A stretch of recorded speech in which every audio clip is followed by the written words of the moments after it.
kebijaksanaan berpikir itu berpikir yang tidak hanya berhenti pada kebenaran, tapi juga mempertimbangkan situasi, memiliki visi, nilai-nilai dalam penerjemahannya.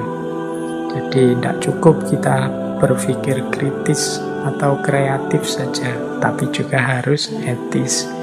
Karena kadang-kadang pemikiran-pemikiran yang luar biasa ketika disampaikan atau diwujudkan secara tidak etis, target, maksud, dan tujuan dari kebenaran tadi kemudian jadi tidak maksimal atau malah tidak terwujud. Berarti untuk bisa bijaksana kita tidak hanya dituntut berpikir kritis, kreatif, tapi juga berpikir etis. Ternyata untuk bisa jadi bijaksana itu tidak cukup berpikir etis, tidak cukup berpikir kritis, kreatif, tapi juga berpikir sosial.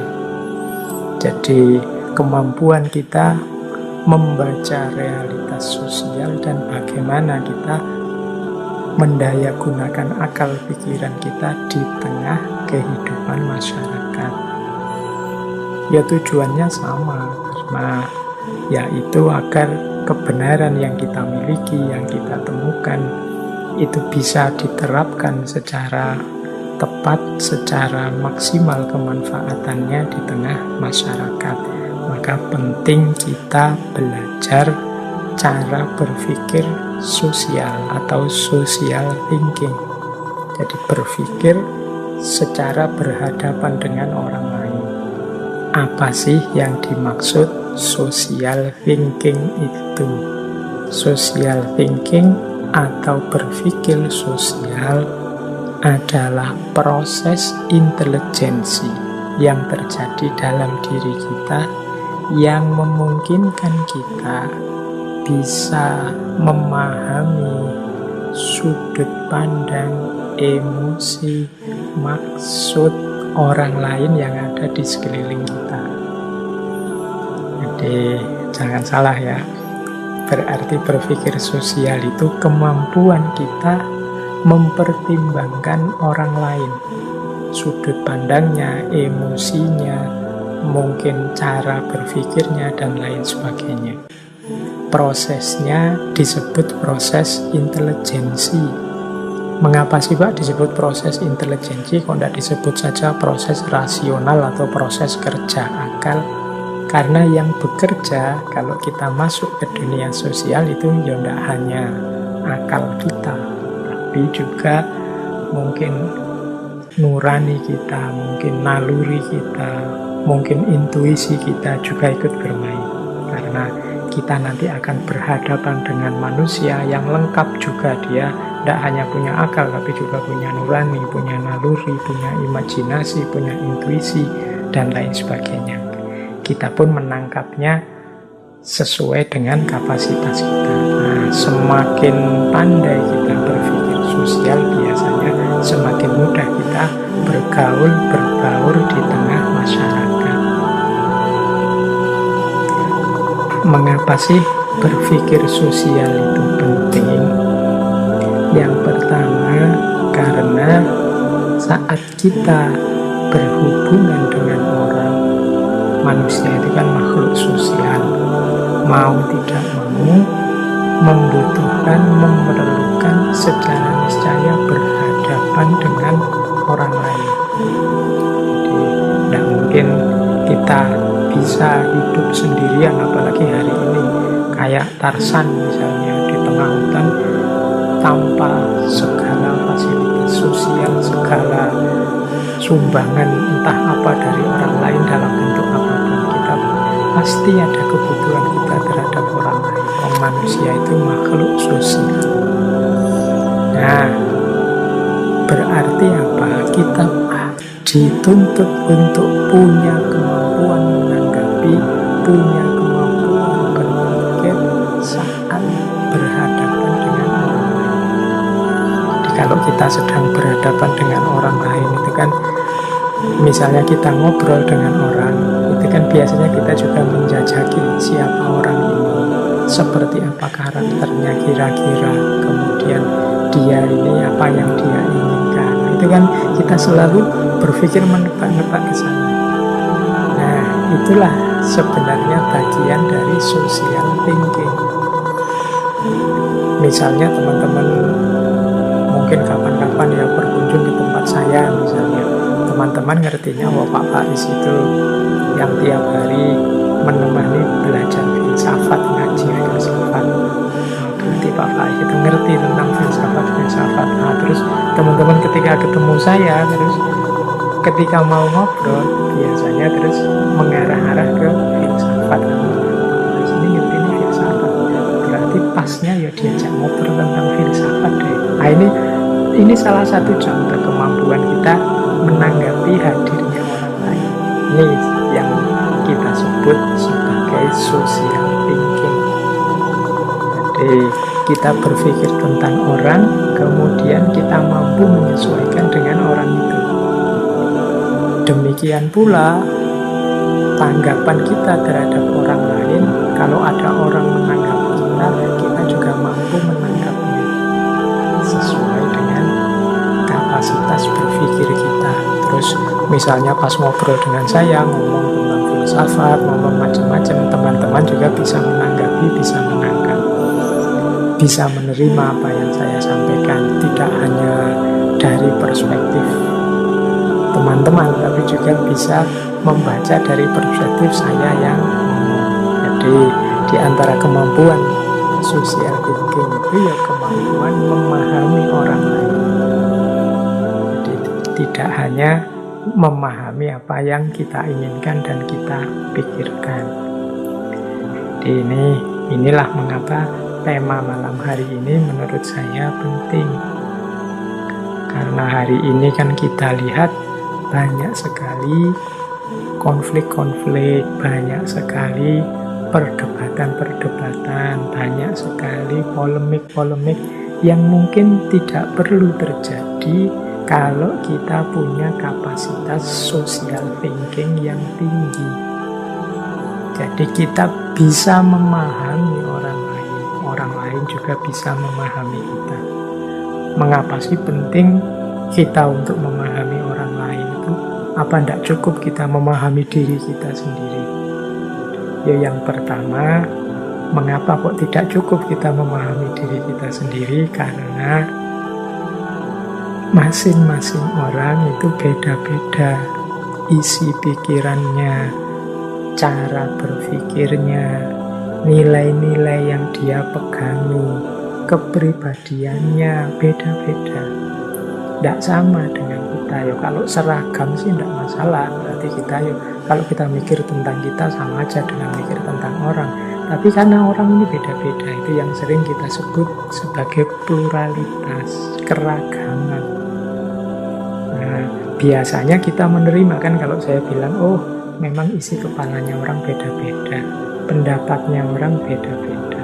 Nah, sampai di titik ini kita biasanya menerima. Tapi jarang kita berlanjut kalau beda-beda. Terus kenapa? Ya kalau beda-beda itu harusnya kita saling memahami, bukan saling memaksakan pemahaman. Kalau kita memaksakan pemahaman kita kepada orang lain, itu sebenarnya menunjukkan kita belum menerima pluralitas tadi, belum menerima macam-macam cara berpikir orang, gaya hidup orang, kepribadian orang. Kita masih hanya menerima cara kita, nilai-nilai kita, kepribadian kita sendiri. Sehingga ketika tidak cocok, kita langsung saja melontarkan kritik-kritik, melontarkan serangan-serangan yang menjatuhkan, tanpa terlebih dulu kita lakukan pemahaman. Yuk kita pahami orang lain dari perspektifnya, dari konteksnya, tidak hanya dari perspektif kita atau konteks kita. Ini yang saya sebut kita jarang memposisikan diri di perspektif orang yang kita baca. Sehingga ya pantas kalau begitu muncul konflik-konflik. Setiap orang memaksa agar pemahamannya diterima, pemikirannya diterima. Jarang orang yang mencoba membuka diri untuk juga memahami perspektifnya orang lain. disinilah menurut saya pentingnya social thinking, kemampuan berpikir sosial. Nah, nanti ada pandangan sebenarnya kemampuan berpikir sosial ini sifatnya natural, alami. Jadi secara alami manusia itu memang makhluk sosial. Jadi orang suka sekali berteman, mencari teman. Orang suka sekali kalau punya pasangan. Orang cenderung untuk tidak sendirian dan mencari orang yang bisa diajak ngobrol, bisa diajak bareng, yang bisa mendampingi dalam berbagai urusan dan lain sebagainya. Jadi ini fitrah sosialnya manusia. Sehingga kemampuan berpikir sosial ini sebenarnya sifatnya intuitif. Nah, ada pandangan seperti itu. Intuitif itu berarti ya tidak perlu dipelajari secara mendalam, otomatis saja pasti bisa kok orang itu bergaul, orang itu menyesuaikan dengan lingkungannya, beradaptasi dengan sekelilingnya. Nah, ada pandangan yang seperti ini. Tapi ada pula pandangan, secara umum memang manusia itu secara intuitif bisa bergaul dengan yang lain, bisa berbaur dengan yang lain, berarti bisa berpikir secara sosial. Hanya saja kadang-kadang manusia itu tertutupi oleh egonya. Kadang-kadang manusia itu terdistraksi oleh kepentingannya. Kadang-kadang manusia itu terseret oleh hobi-hobi kesenangannya, sehingga melupakan kemampuan berpikir sosial ini, sehingga melupakan pertimbangan hadirnya orang lain dalam hidupnya. Jadi lupa kalau ada orang lain dengan gagasan yang berbeda, perspektif yang berbeda, gaya hidup yang berbeda, sehingga lama-lama kemampuan berpikir sosialnya jadi berkurang. Mungkin berpikir kritisnya canggih, berpikir kreatifnya canggih, orang kagum semua dengan analisis-analisisnya, tapi secara sosial dia kurang canggih. Secara penghargaan pada orang lain dia kurang bagus. Nah, ini yang saya sebut kemampuan berpikir sosialnya perlu ditingkatkan lagi. Baik, kita lanjutkan. Nah, itu perspektif kedua. Jadi ada yang menganggap ini alamiah, ada yang menganggap alamiah sih, tapi tetap harus diajarkan, dilatih biar jadi canggih. Bahkan nanti ada, ini kalau teman-teman belajar psikologi misalnya, atau mungkin kedokteran, ada penyakit-penyakit tertentu, kondisi klinis kejiwaan tertentu yang menunjukkan orang ini memerlukan tuntunan serius, memerlukan bimbingan serius untuk diajari bagaimana berpikir secara sosial. Ada orang-orang yang memang punya sebut saja penyakit ya, punya kecenderungan klinis tertentu yang coraknya asosial. Jadi ya mungkin misalnya gangguan bipolar, autisme, skizofrenia, depresi, orang dengan sindrom Asperger, orang yang terkena serangan social anxiety disorder, dan beberapa gejala-gejala kejiwaan yang lain. Ini yang membuat orang kemudian muncul karakter asosialnya. Dia tidak nyaman kalau di tengah orang banyak. Dia tidak suka kalau di dalam keramaian. Jadi tidak bisa berinteraksi dengan orang lain. Kalau sudah seperti ini, harus memang ada kepedulian dari kita untuk pelan-pelan menanamkan kemampuan berpikir sosial, menanggapi hidup sosial di sekelilingnya. Ya tentu saja dengan bantuan ahlinya, karena ini ada sejenis gangguan kepribadian tertentu. Bahkan nanti ada yang ekstrim, tidak hanya asosial tapi juga antisosial. Wah, teman-teman mungkin pernah dengar ya, psikopat atau sosiopat. Ini yang suka drama-drama Korea atau suka film-film tentang psikologis atau film-film tentang para psikopat. Ini kan orang yang ekstrim sama sekali antisosial. Kalau sosiopat itu orang yang memang sulit bergaul dengan masyarakat, acuh, tidak peduli dengan orang lain, cenderung menarik diri, tapi punya ego yang sangat tinggi. Dia merasa dirinya yang paling penting. Dia menganggap orang lain itu tidak ada artinya. Jadi dia cenderung nanti berbuat jahat untuk kepentingan pribadinya tanpa peduli haknya orang lain. Emosinya tidak stabil, seringkali kehilangan kesabaran, kerjaannya ngamuk-ngamuk, marah-marah, menyakiti orang, tidak masalah, yang penting dia sendiri seneng, terpenuhi egonya. Ini namanya sosiopat. Nanti ada yang lebih mengerikan lagi, namanya psikopat. Kalau psikopat ini unik dia. Kalau sosiopat kan memang tidak bisa bergaul dengan orang. Tapi kalau psikopat ini kadang-kadang kelihatan bisa berbaur, bisa akrab, menempatkan diri di tengah masyarakat. Orang menganggapnya normal. Tapi di balik yang normal ini tersimpan situasi mental, kondisi mental yang gelap. Dia tidak punya rasa sama sekali terhadap orang lain.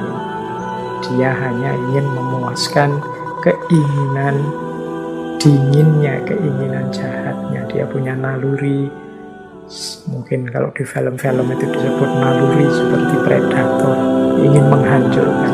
Tapi orang tidak tahu karena dia dari luar kelihatan sangat normal, sehingga diam-diam dia bisa merencanakan kejahatan dengan baik dan detail.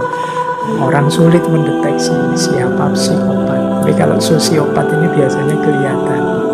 Orangnya memang tidak bisa bergaul, merasa tinggi, egonya sangat tinggi, kadang-kadang melakukan kejahatan, hal-hal yang menyakiti orang lain, tapi dia tidak peduli, yang penting dia puas. Itu sosiopat.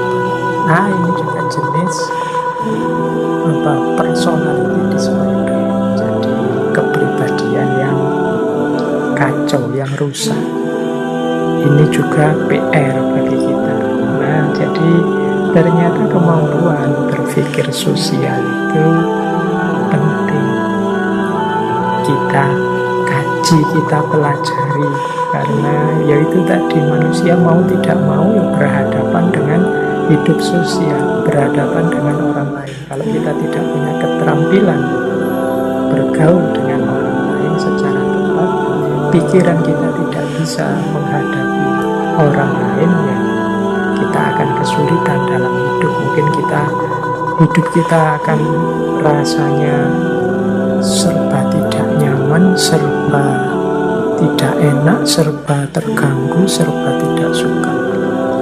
Dan disinilah pentingnya kita belajar tentang social thinking atau berpikir sosial. Nah, kemampuan berpikir sosial ini adalah bagian dari social skill dan social learning. Ini untuk istilah-istilah ya, biar teman-teman tidak bingung. Social skill itu serangkaian keterampilan yang memungkinkan kita berkomunikasi, bersosialisasi, berhubungan orang lain dengan baik. Ini namanya social skill, kemampuan hidup sosial. Isinya social skill itu macam-macam.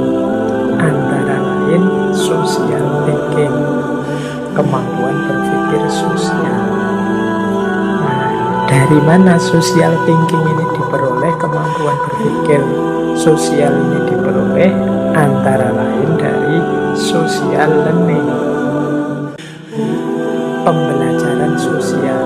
Jadi pembelajaran sosial itu hal-hal yang kita pahami, kita terima, kita jadikan pedoman dari pengalaman sehari-hari berinteraksi dengan orang lain. Jadi itu namanya social learning. Kemampuan kita berpikir sosial itu banyak juga ditentukan oleh social learning kita. Semakin banyak pengalaman kita belajar bersama orang lain, biasanya kita semakin cerdas, semakin canggih cara berpikir sosialnya. Jadi secara istilah-istilah mungkin teman-teman biar tidak bingung ya, social thinking, social learning, social skill. Social skill itu kemampuan kita untuk hidup secara sosial. Social learning itu pelajaran-pelajaran yang kita dapat dari hidup secara sosial. Social thinking itu kemampuan kita berpikir menghadapi hidup sosial atau menghadapi orang lain. Di mudahnya itu biar tidak keselip-selip istilahnya. Baik, kita lanjutkan. Wah, di sini sedang gerimis hujan. Semoga suaranya tidak mengganggu teman-teman. Tidak apa-apa. Semoga suara saya masih jelas juga. Baik, kita lanjutkan. Nah, ada seorang tokoh perempuan. Namanya Michelle Garcia Winer. Beliau ini dipandang sebagai tokoh yang concern mempopulerkan social thinking. Beliau punya lembaga juga, nulis banyak buku juga tentang social thinking ini. Teman-teman boleh mencari bukunya. Ini buku-bukunya Michelle Garcia Winer ini banyak dipakai untuk pembelajaran penanaman social thinking pada anak-anak, termasuk anak-anak yang berkebutuhan khusus. Nah, ada satu pandangan dari Michelle Garcia Winer ini tentang social thinking ini. Bagi beliau, social thinking ini lebih penting daripada sekedar social skill. Kita kan sering ini ada pelatihan-pelatihan untuk menanamkan soft skill dalam hal social skill, menanamkan kemampuan bersosialisasi pada anak-anak muda, pada anak-anak sekolah. Kata Michelle Garcia, yang paling penting sebenarnya social thinking ini. Kalau social skill yang lain itu kan biasanya kita memberi paket jadi. Bagaimana caranya berkomunikasi dengan ramah, diawali dengan senyum, dan macam-macam. Itu banyak model-model social skill yang diajarkan. Nah, menurut Michelle Garcia lebih penting social thinking ini. Mengapa? Karena situasi sosial itu dinamis, berubah-ubah. Kalau dulu ekspresi tertentu dianggap ekspresi kesopanan, mungkin sekarang berubah. Dulu pola komunikasinya langsung, sekarang pakai HP.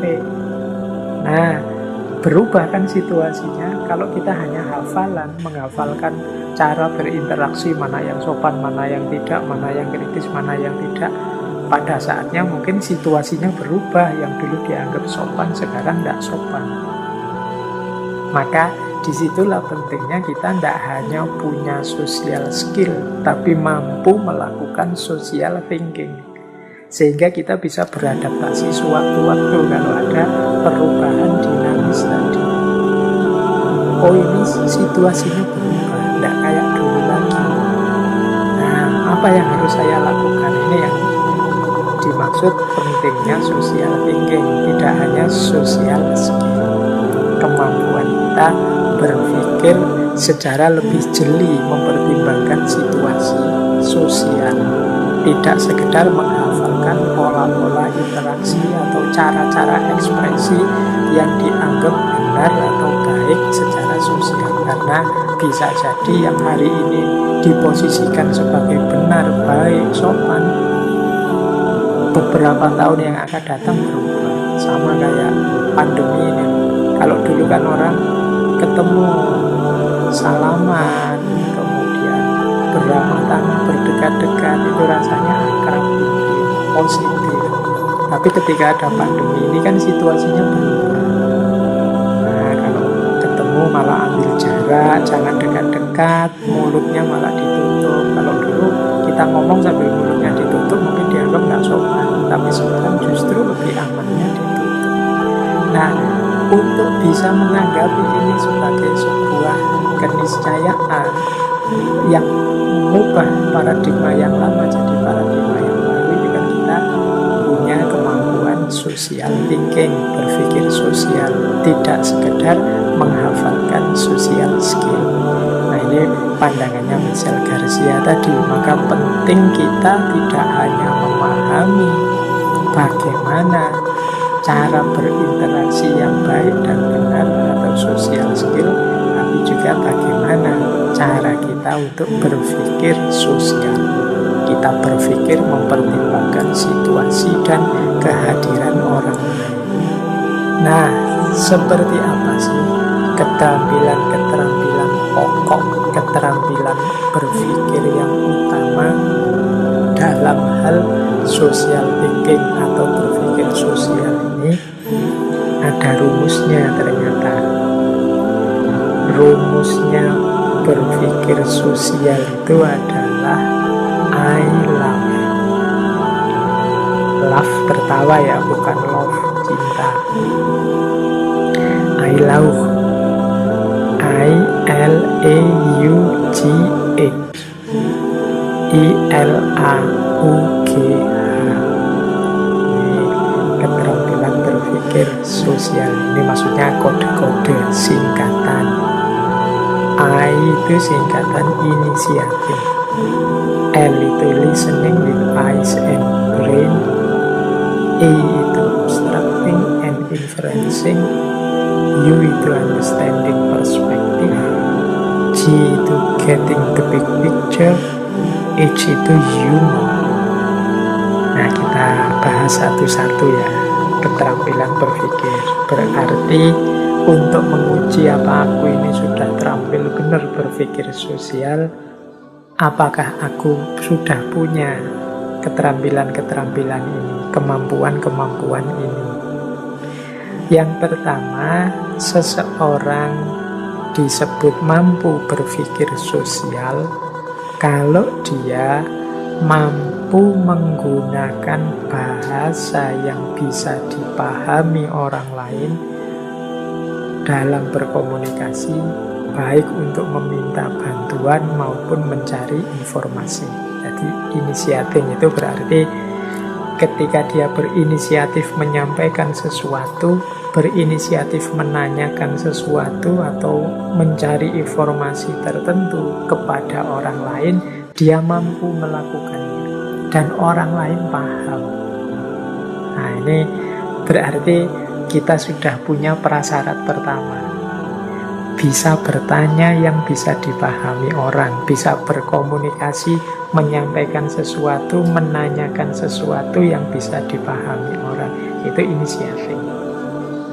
Bisa berinisiasi, menyampaikan aspirasinya dan dipahami orang. Oh, ini tidak sederhana loh, rasanya kok mudah. Ya memang secara umum mudah, tapi kadang-kadang kita juga kesulitan dalam momen tertentu, situasi tertentu kita sering tidak mampu untuk mengekspresikan keinginan kita. Jadi tidak mampu menggunakan bahasa yang bisa dipahami orang. Itu kadang-kadang kita menyampaikannya terus jadi bulet, ruwet, ada E-nya banyak, setiap kali ngomong atau diulang-ulang atau diembel-embeli, maksud saya begini loh, maksud saya begini loh. Nah, itu berarti kita kurang canggih cara menyampaikannya. Kalau orang sudah canggih, itu ngomong 1-2 kalimat orang lain sudah paham. Tapi kalau harus dijelentrehkan lagi, diuraikan lagi dengan kayak tadi maksud saya, itu mungkin kita perlu latihan lagi. Itu bagian dari keterampilan berpikir sosial. Jangan dikira mahasiswa-mahasiswa pinter, profesor, doktor yang luar biasa itu sudah sangat canggih di level ini. Kadang-kadang mereka-mereka itu ada kesulitan tersendiri untuk menyampaikan apa yang ingin mereka sampaikan ke tengah masyarakat. Mungkin karena terlalu tingginya wawasannya atau terlalu dalamnya filsafat-filsafatnya, jadi ketika menyampaikan ke masyarakat, ya masyarakat hanya melongo saja, tidak paham ini orang ini ngomong apa, ingin menyampaikan apa, mereka hanya tolak-tolak saja. Kadang-kadang kalau ada situasi kayak gini kan yang kita salahkan masyarakatnya. Wah, dasar masyarakat tidak pinter, dasar masyarakat kelas rendah, masyarakat kurang pendidikan, dan lain sebagainya. Jangan-jangan yang salah kita yang tidak mampu mengemas ide, mengemas gagasan yang bisa diterima oleh pikiran mereka. Harusnya kita yang terdidik, yang bersusah payah menyesuaikan dengan kemampuan berpikir mereka. Ya terbalik, kalau mereka yang pendidikannya tidak tinggi, kita paksa menyesuaikan dengan kapasitas berpikir kita. Berarti yang harus susah payah ya harusnya kita. Logika sederhananya kan begitu. Tapi kadang-kadang banyak orang-orang pintar yang hasilnya hanya membuat orang bingung, membuat orang tolak-toleh, tidak paham ini karepe opo yo, iki maksudnya.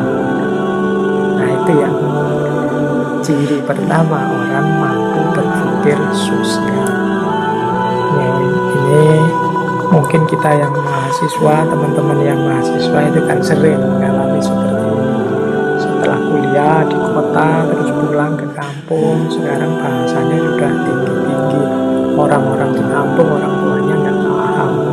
Kalau ngomong sekarang ada eksistensi lah, paradigma lah, kondisional, prasyarat, eksistensial, dan lain sebagainya. Itu gaya mahasiswa di kampus dibawa ke kampung. Akhirnya orang kampung tidak paham, tidak nyambung sama dia. Susahlah dia setiap kali bergaul di tengah masyarakat. Jadi kemampuan sosial thinkingnya perlu di-upgrade sebenarnya, karena dia hidup di tengah masyarakat, harus mampu mempertimbangkan situasi masyarakatnya. Nah, ini penting, mungkin aspek yang pertama ini hati-hati, kita juga harus belajar. Karena kalau kita tidak mampu di yang pertama ini, setinggi apapun wawasan kita, setinggi apapun ilmu yang kita miliki, manfaatnya jadinya minimal kalau kita tidak bisa menyampaikannya, menyebarkannya. Mungkin ilmu yang kita miliki manfaat, tapi hanya untuk kita saja. Sementara maslahatnya untuk masyarakat secara umum jadi berkurang. Karena kita tidak mampu menyampaikannya dengan tepat, dengan bahasa yang bisa dipahami. Nah, ini harus latihan teman-teman semua untuk mampu menyampaikan dengan bahasa yang bisa dipahami. Ini keterampilan yang pertama.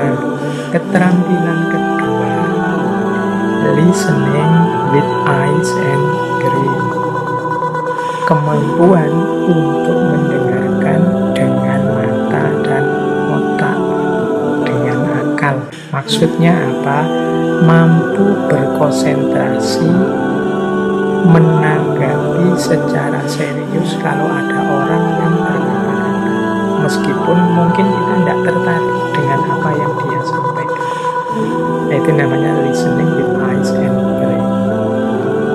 Jadi sering nanti ketika kita berinteraksi dengan orang lain, kita itu ketemu orang-orang yang mungkin ngomongnya banyak, senang menyampaikan macam-macam, tapi kita tidak terlalu tertarik dengan yang dia sampaikan. Mungkin karena kita sudah tahu, mungkin karena menurut kita tidak penting, mungkin karena kita menganggap itu tidak ada hubungannya dengan kita.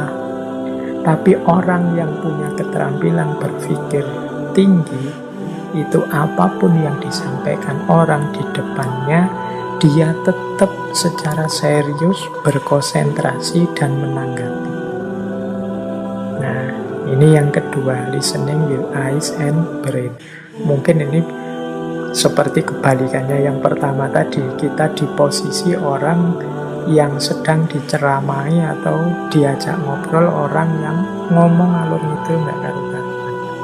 Nah, di antara cirinya kita punya kemampuan sosial yang tinggi adalah kita tetap masih tahan untuk berkonsentrasi, berusaha memahami, menanggapi apa yang disampaikan orang lain itu, meskipun kita tidak tertarik atau menurut kita tidak penting.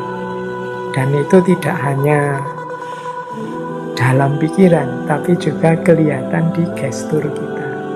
Mata kita masih fokus pada dia yang menyampaikan. Gerak tubuh kita itu menunjukkan kita tetap perhatian padanya. Pikiran kita juga fokus pada yang dikatakannya. Nah, ini termasuk jenis keterampilan berpikir sosial juga. Jadi listening with eyes and brain. Kita mendengarkan tidak hanya dengan telinga, tapi juga dengan mata, tapi juga dengan pikiran. Jadi ya kalau telinga kan otomatis terdengar.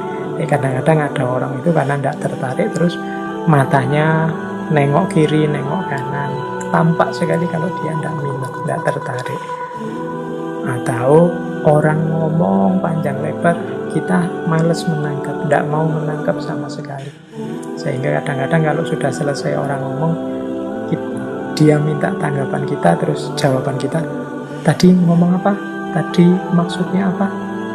Apa sih yang kamu sampaikan tadi? Dan macam-macam yang sejenis itu. Itu menunjukkan kita tidak punya keterampilan yang kedua tadi, listening with eyes and brain. Ini selain keterampilan berpikirnya juga menunjukkan kita tidak punya kemampuan respect pada orang lain. Jadi ini yang huruf L-nya.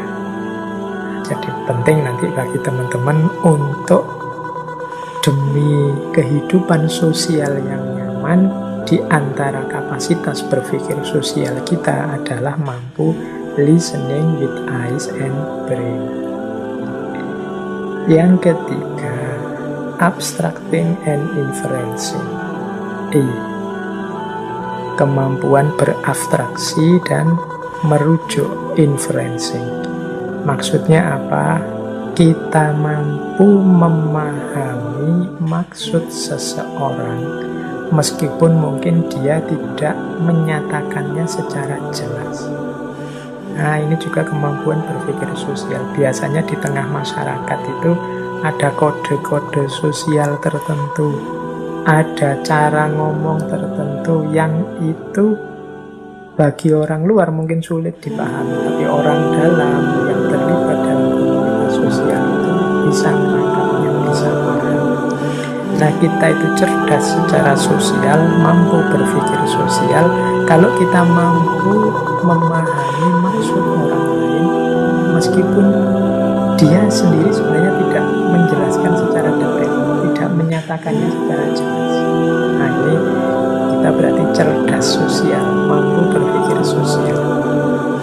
Misalnya orang ngomongnya hanya sedikit sebentar, mungkin dia agak sulit menjelaskannya sampai dia bingung sendiri gimana ya maksudnya, terus dia garuk-garuk, terus dia telah-telah saja itu maksud dia menjelaskannya kesulitan, tapi kemudian oh ya, aku bisa menangkap yang kau maksud, aku ngerti maksudmu apa meskipun belum kamu sampaikan semua. Nah, kalau kita bisa melakukan ini, sebenarnya kita sudah punya kecerdasan secara sosial. Kita mampu berpikir sosial hanya dari kode-kode, isyarat, kemudian kalimat-kalimat pendek, kita bisa menangkap apa yang dia maksud.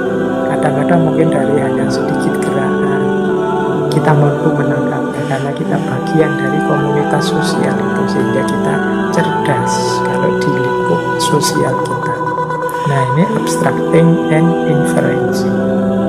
Jadi kemampuan kita untuk memahami meskipun tidak dinyatakan secara jelas, karena banyak orang yang tidak mampu menjelaskannya secara detail. Dia hanya bisa menjelaskan dengan kode-kode tertentu yang selama ini mungkin disepakati dalam konteks sosial di sana. Nah, kita bisa menangkap itu, berarti kita punya keterampilan berpikir sosial yang bagus. Yang keempat, yaitu understanding perspective. I love tadi, sekarang huruf keempat. Understanding perspective itu kita disebut cerdas secara sosial kalau kita mampu memahami sudut pandang kita sendiri dan sudut pandang orang lain. Ini yang disebut understanding perspective. Jadi kita ngerti benar, oh saya itu memahami begini karena sudut pandang saya ini. Sementara orang itu memahaminya begitu karena dia sudut pandangnya itu. Jadi dia melihat bagian ini, saya melihat bagian itu. Itu yang membuat kesimpulan kita berbeda. Nah, ini namanya understanding perspective. Oh, pantas dia bilang warnanya hijau karena kalau dilihat dari sana memang warnanya hijau. Sementara saya menganggapnya warnanya putih karena kalau dari tempat saya ini warnanya putih. Nah, kemampuan kita memetakan dan memahami perbedaan sudut pandang ini adalah bagian dari kecerdasan sosial, keterampilan kita berpikir sosial. Jadi ini penting bagi teman-teman untuk mampu ini. Kalau kita sulit melakukan ini, ya biasanya terus terjadi gesekan-gesekan, konflik-konflik karena perbedaan pandangan yang sangat kuat. Tidak berarti kemudian kita harus setuju dengan pikiran dia, tapi dengan kita sadar perbedaan perspektif ini, konflik-konflik yang tidak perlu, gesekan-gesekan yang tidak penting bisa dihindari. Paling tidak kita bisa memaklumi kesimpulannya. Oh, dia menyimpulkan begitu karena memang sudut pandangnya seperti itu. Sementara menurut saya sudut pandang yang pas itu seperti ini. Itulah yang membuat kesimpulanku berbeda. Nah, ini juga butuh kecerdasan sosial, butuh keterampilan berpikir sosial, understanding perspective. Kemudian yang kelima, huruf G. Huruf G ini artinya getting the big picture. Bagaimana kita memahami secara umum, bagaimana kita memahami secara utuh. Getting the big picture itu kita pahami maksud umumnya apa sih. Yang penting-penting kita ambil, yang tidak penting kita lewatkan saja. Ini maksudnya bagaimana. Yang keempat, yang kelima ini, huruf G ini, kita itu kan kalau berinteraksi dengan orang lain, mungkin ngobrol, mungkin diskusi, mungkin peristiwa-peristiwa interaksi yang lain, itu kan sering terjadi banyak bumbu-bumbu. Menjelaskan saja kadang ditambah, ya ada guyonnya lah, ada ngelanturnya kemana-mana, ada macam-macam. Nah, di antara keterampilan berpikir atau kecerdasan berpikir sosial ini, kita mampu memilah-milah, oh ini penting, ini tidak penting. Ini kan secara umum maksudnya ini, jadi bagian ininya tidak penting, jangan diambil hati. Bagian ininya itu hanya bumbu-bumbunya saja. Kalau ini ilustrasi-ilustrasi, mungkin ada yang tidak cocok, tapi yang penting kan maksudnya itu. Nah, itu namanya getting the big picture. Jadi di antara kecerdasan sosial, kemampuan berpikir sosial yang penting itu kita harus mampu ini. Kalau kita tidak mampu mengambil atau fokus pada yang penting, melewatkan yang tidak penting, hidup sosial kita pasti akan berat. Tidak hanya hidup sosial konkret, hidup sosial di medsos juga begitu, apalagi di medsos. Jadi kita harus pinter, oh ini orang ini maksudnya guyon, yang ini hanya ilustrasinya saja, maksud intinya sebenarnya yang dia inginkan itu. Nah, itu kita harus bisa begitu. Jadi yang ilustrasi yang tidak penting kita singkirkan saja, guyonan yang hanya bumbu-bumbu yang malah merusak pemahaman kita singkirkan dulu. Kita ambil dulu maksud utamanya. Ini loh sebenarnya yang dia inginkan. Nah, kalau yang ini aku setuju. Oh, itu penting dalam hidup sosial bersama orang lain. Kadang-kadang kita harus mampu yang bumbu-bumbu ya kita posisikan sebagai tempelan. Yang guyon ya kita posisikan sebagai guyonan saja, lawakan saja untuk diketawakan. Yang ilustrasi ya kita posisikan sebagai ilustrasi untuk penyegar saja. Nah, gitu kita menangkap yang inti, maksudnya yang penting. Nah, ini termasuk kemampuan yang harus juga kita kuasai. Jangan sampai kita kelewatan, keliru untuk yang penting-penting, malah kita lewatkan, kita sibuk ngurusi yang kecil-kecil yang tidak penting. Kita sibuk marah-marah karena ada guyonan, kita tersinggung karena ilustrasinya tidak pas, kita tidak cocok karena ini yang tidak penting. Kalau diurusi serius, ini jadi ramai, akhirnya dibahas yang tidak penting, yang penting tidak terbahas. Bolehlah kita komentar sedikit, kalau guyonanmu yang itu aku tidak setuju, tapi itu nanti saja, topik kita kan ini secara umum. Nah, itu boleh. Jadi tidak harus kemudian yang tidak penting itu dibahas panjang lebar, akhirnya duduk persoalannya melenceng, yang diinginkan tidak terpenuhi. Nah, itu huruf G. Jadi getting the big picture, ambil yang utamanya saja, yang tidak penting dilewatkan. Mungkin besok ada tema yang relevan, boleh yang tidak penting itu ditarik ke tengah, dibahas lagi. Itu keterampilan yang kelima. Nah, yang keenam, ini juga sangat penting dalam kehidupan sosial dan mengasah kemampuan keterampilan kita berpikir sosial. Yang keenam ini adalah humor. Tadi kan saya sebut humor itu tidak penting, tapi dalam pergaulan sosial tertentu itu kita harus punya kemampuan humor. Kemampuan humor itu kemampuan menerima, kemampuan memahami, bahkan juga sedikit-sedikit kemampuan melakukan. Jadi kalau kita lempeng terus serius terus orang bosan, mungkin jadi jenuh kayak ngaji kita belakangan ini kan serius terus saya ngomong sendirian jadi susah mau dagang apa, mau lawaan sama siapa, terus langsung saya sampaikan materinya. Tapi kalau ada orang lain kita bisa interaktif, berinteraksi, bertemu.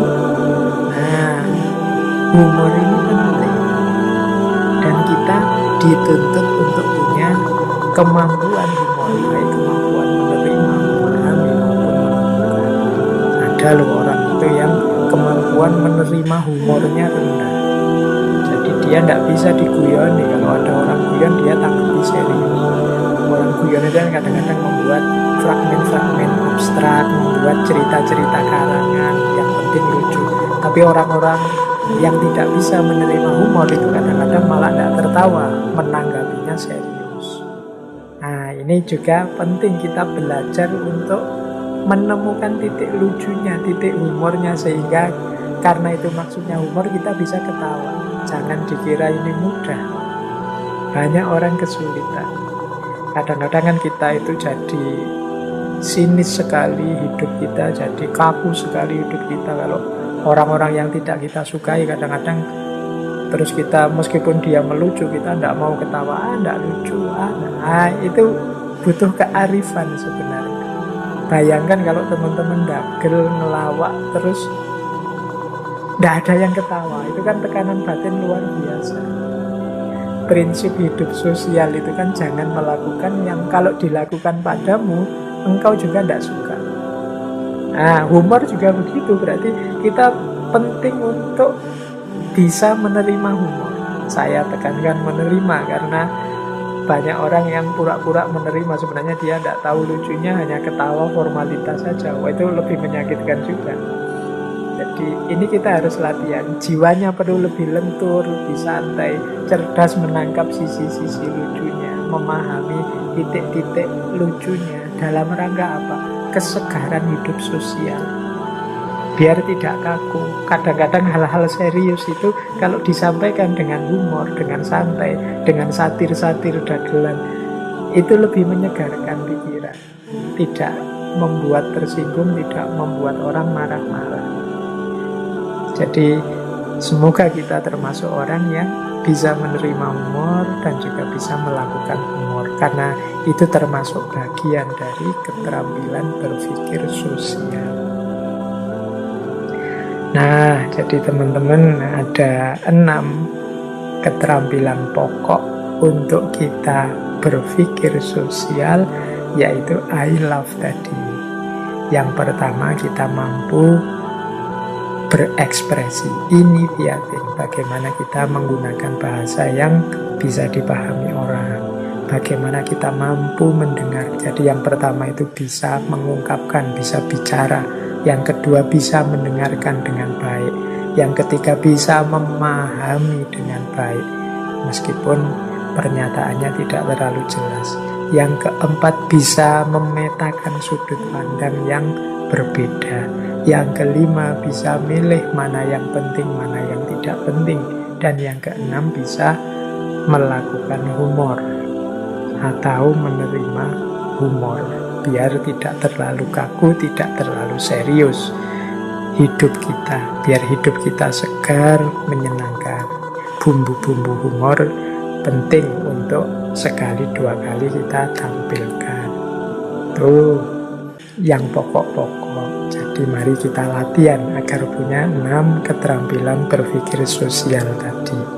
Terus kita lanjutkan. Nah, tadi ini uraian lebih jauh tentang perspektif tadi, atau istilah lainnya perspektif taking.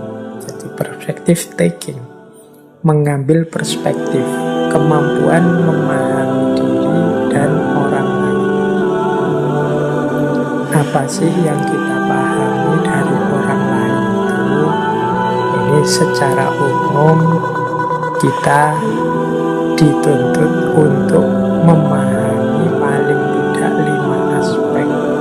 Kalau bisa, semakin bisa kita memahami 5 aspek ini, semakin lancar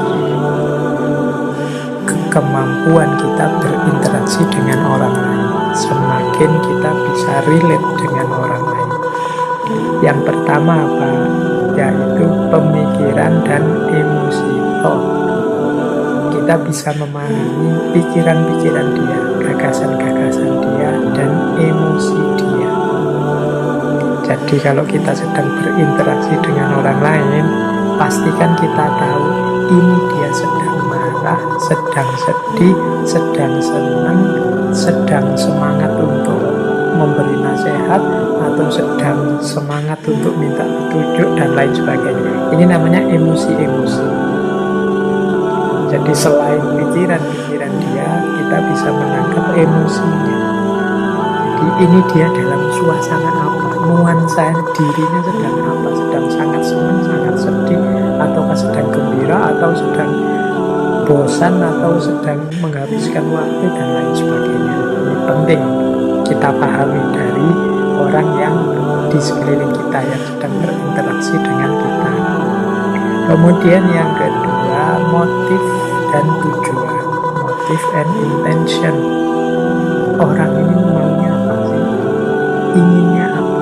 Nah, itu harus juga kita pegang. Karena interaksi antara dua orang itu kan selalu ada tujuannya. Inginnya apa? Oh enggak, kok ini dia ngobrol sama aku sebenarnya untuk menghabiskan waktu saja. Oh, dia ini ingin mendapatkan petunjuk. Oh, dia ini sebenarnya hanya ingin punya teman baru aja. Oh, dia ini sebenarnya hanya ingin nambah kolega saja, dan lain sebagainya. Nah, ini penting kita paham.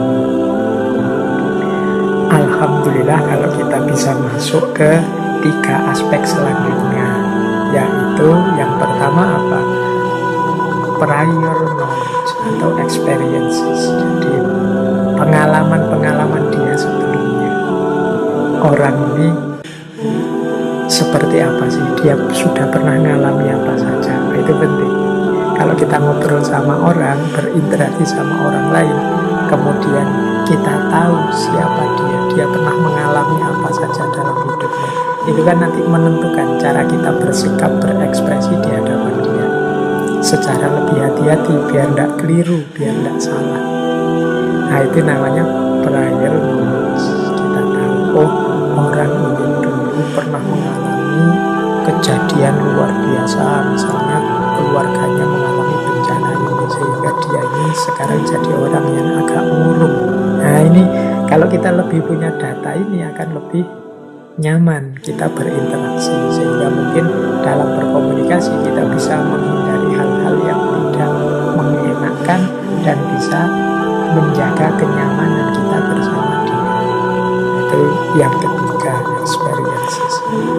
Yang keempat, belief, prinsip-prinsip hidupnya, termasuk mungkin agamanya. Meskipun ini sebenarnya kadang jadi urusan yang sangat privat, tapi kita tahu juga lebih nyaman dalam bergaul, dalam berinteraksi. Karena kalau kita tahu kan bisa menjaga. Misalnya, ini beliau ini Muslim atau Kristen ya. Nah, kalau beliau Kristen ya acara kita yang hari Minggu mending kita pending saja deh. Mungkin dia mau ke gereja.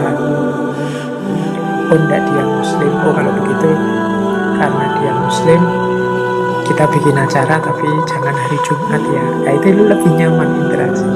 Identitas yang jelas. Ini menurut saya penting juga, identitas yang jelas itu. Meskipun bagi banyak orang memang kadang-kadang ini urusan yang privat, tidak perlu ditampak-tampakkan ya. Tapi dalam konteks tertentu pergaulan kadang-kadang kita tahu dia ini siapa, agamanya apa, kelompoknya apa, alirannya apa. Itu memudahkan kita bersikap biar tidak keliru, biar kita bisa menghargai dia, tidak menyinggung dia. Nah, ini dalam perspektif ini menurut saya juga ada pentingnya kita tahu beliefnya, prinsip-prinsip hidup, termasuk agamanya, bahkan mungkin termasuk organisasinya.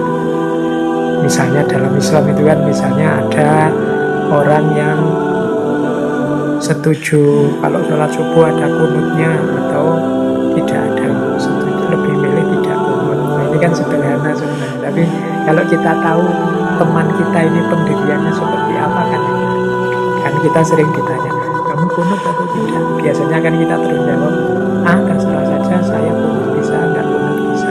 Oh, ini menyulitkan teman jawaban yang seperti ini. Kita yang diberi jawaban itu kan jadi bingung.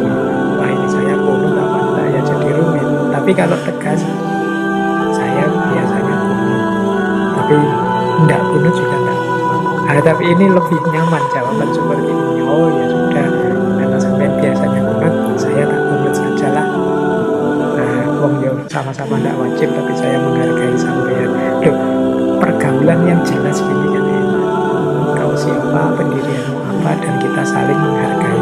Lah kalau kita sama-sama enggak jelas kan enggak tahu jalannya, cara menghargainya gimana. Jadi itu penting dalam berpikir sosial kalau bisa, karena memang dalam kondisi tertentu kita sulit untuk masuk ke ranah privatnya orang. Dan yang terakhir juga penting,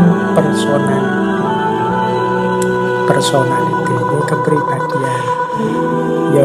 Kalau kita tahu orang kepribadiannya gimana ya, mudah marah atau sabar, atau ini orang ini tegas ataukah orang ini santai. Kalau tahu kan enak cara menyikapi, posisikan diri kita di hadapannya kan enak.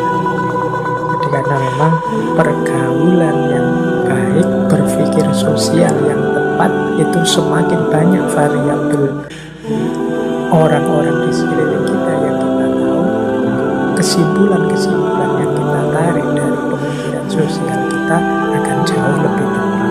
Kita akan lebih pas memahami orang lain. Ya termasuk memahami diri kita sendiri. Sebelum memahami orang lain kan memang jalannya memahami diri kita sendiri. Jadi kita siapa, dia siapa, itu penting. Setelah jelas aku siapa, dia siapa, tinggal kita atur bagaimana sih jalan kita untuk saling menghormati, saling menghargai, bekerja sama mewujudkan ideal cita-cita kita bersama. Baik, jadi itu perspektif taking. Jadi bagaimana kita mengambil perspektif. Kalau kita tahu hal-hal 5 tadi, kita sekarang bisa memahami sudut pandang orang yang berinteraksi dengan kita. Kita paham pikiran-pikiran dan emosinya, kita paham motif dan tujuannya, kita paham pengalaman-pengalaman dia sebelumnya, prinsip-prinsip kepercayaannya, dan juga kepribadiannya.